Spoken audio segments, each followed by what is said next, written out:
Assalamualaikum. For my Eid festival, I will have for you baked salmon. First, we toast our toppings, guys, with made up of breadcrumbs, parsley, cheese, and olive oil.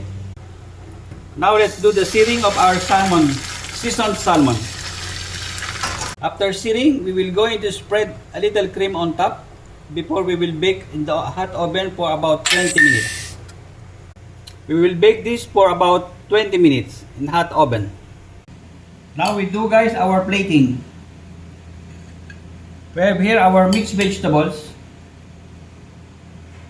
and we will top it by our baked salmon with cream, and with our crispy breadcrumbs that we did before. Enjoy!